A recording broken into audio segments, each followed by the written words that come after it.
नमस्कार दोस्तों, आज के इस वीडियो में हम एक बहुत ही इम्पोर्टेंट टॉपिक के ऊपर बात करने वाले हैं। आज का जो हमारा टॉपिक है बहुत ही इम्पोर्टेंट होने वाला है सभी के लिए, चाहे वो कोई भी हो, सभी से ये टॉपिक रिलेटेड है, जुड़ा हुआ है और इसको देखना, जानना, समझना सभी के लिए बहुत ही ज़्यादा इम्पोर्टेंट है, बहुत ही ज़्यादा ज़रूरी है। अगर आप इस वीडियो को पूरा देखेंगे अच्छे तरीके से, ध्यान से, तो बहुत कुछ आप जान पाएंगे, बहुत कुछ आप समझ पाएंगे, क्योंकि ये टॉपिक सभी से कहीं ना कहीं जुड़ा हुआ है। इसको जानना समझना सभी के लिए बहुत ही ज़्यादा ज़रूरी है, इम्पोर्टेंट है। जितने भी पेंशनियर्स हैं, जिनको भी पेंशन मिलता है, उनके लिए ये वीडियो और भी ज़्यादा इम्पोर्टेंट होने वाला है, क्योंकि लोग तब परेशान हो जाते हैं जब उनका पेंशन आना बंद हो जाता है, पेंशन रुक जाता है। लोग परेशान हो जाते हैं, इधर उधर भागते रहते हैं, बैंक जाते रहते हैं, दौड़ते रहते हैं इधर उधर, लेकिन फिर भी प्रॉब्लम का सॉल्यूशन नहीं मिल पाता है। लोगों को पता ही नहीं चलता है कि प्रॉब्लम है कहाँ पे, पेंशन का अमाउंट रुका क्यों है।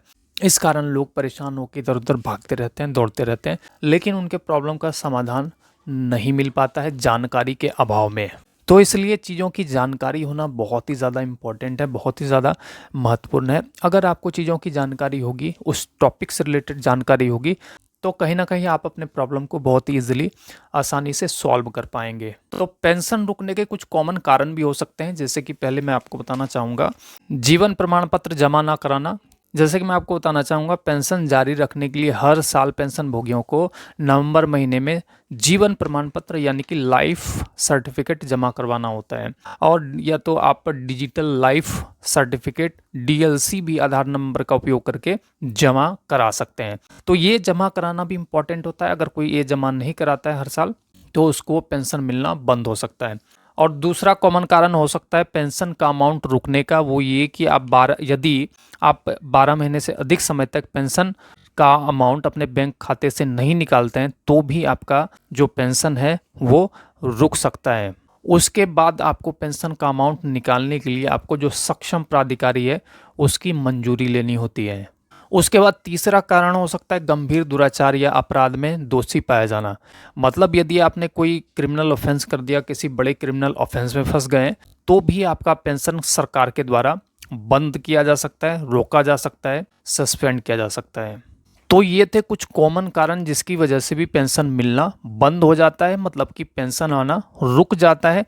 तो यदि आप इस प्रकार के इश्यूज़ को फेस कर रहे हैं, मतलब कि आपको पेंशन मिलने में कोई प्रॉब्लम हो रहा है, कोई इशू हो रहा है, आपके पेंशन का अमाउंट रुका हुआ है, देन अब इसके लिए कानूनी क्या प्रक्रिया हो सकती है वो मैं आपको बताने जा रहा हूँ। जो कि ये जो लीगल रेमेडीज़ हैं, कानूनी प्रक्रिया है, उसको आप फॉलो करके अपने इस जो प्रॉब्लम है इसका समाधान कर सकते हैं बहुत ही आसानी से, और रुके हुए पेंशन को दोबारा से आप बहाल करवा सकते हैं। तो यदि आपके पेंशन को रोक दिया गया है किसी कारणवश, जो कारण मैंने आपको बताए हैं, चाहे कोई भी रीज़न हो, किसी भी रीज़न की वजह से आपके पेंशन को रोक दिया गया है, तो इसके लिए सबसे पहले आप संबंधित जो प्राधिकरण है, संबंधित जो अथॉरिटीज़ हैं, उनसे आप मिल करके अपने प्रॉब्लम को लिखित में उनको दे सकते हैं। लिखित में जैसे कि संबंधित प्राधिकारी, संबंधित जो अथॉरिटी है, इसमें सबसे पहले जैसे कि बैंक हो गया, बैंक से आप मिल सकते हैं। जो सरकारी कार्यालय है वहाँ पे आप विजिट कर सकते हैं, और जो लिखित में शिकायत, आपको लिखित में शिकायत देना होता है, और लिखित शिकायत की एक कॉपी आपको अपने पास भी रखनी होती है, ताकि फर्दर अगर जो लिखित शिकायत आपने दी है संबंधित सरकारी विभाग में, जो जिस विभाग से आप रिलेटेड थे, या फिर आपके जिस बैंक अकाउंट में आपका जो पेंशन का अमाउंट है आता था हर महीने, तो आपको वहाँ भी लिखित में शिकायत इसकी देनी होती है, और इसकी भी आपको जो प्रति है वो रखनी होती है फर्दर कोरस्पोंडेंस के लिए। क्योंकि अगर आप लिखित में जो बैंक को शिकायत दे रहे हैं, या फिर जो सरकारी विभाग है उसको शिकायत दे रहे हैं, और शिकायत देने के बाद भी आपके पेंशन की अगर बहाली नहीं होती है, देन उसके बाद आपको जो स्टेप्स लेने होते हैं उसमें ये सारी चीज़ें काम में आती हैं।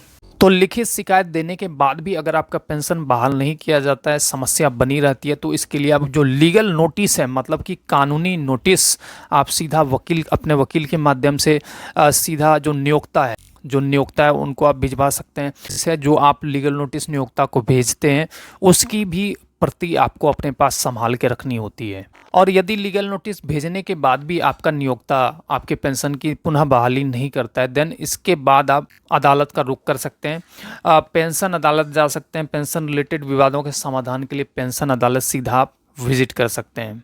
और जैसे कि मैं आपको बताना चाहूँगा कि माननीय सुप्रीम कोर्ट ने भी माना है कि पेंशन एक अधिकार है, दान नहीं है।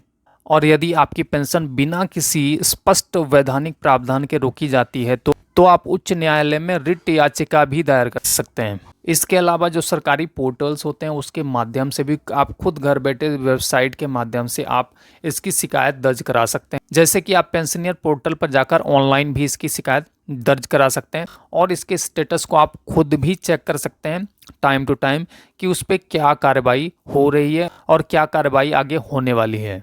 तो आई होप ये वीडियो आपको काफ़ी अच्छा लगा होगा। वीडियो अच्छा लगा हो तो वीडियो को लाइक ज़रूर कर दें और इस वीडियो को ज़्यादा से ज़्यादा लोगों में शेयर भी करें ताकि ये जो इन्फॉर्मेशन है, अवेयरनेस है, ज़्यादा से ज़्यादा लोगों तक पहुंच पाए।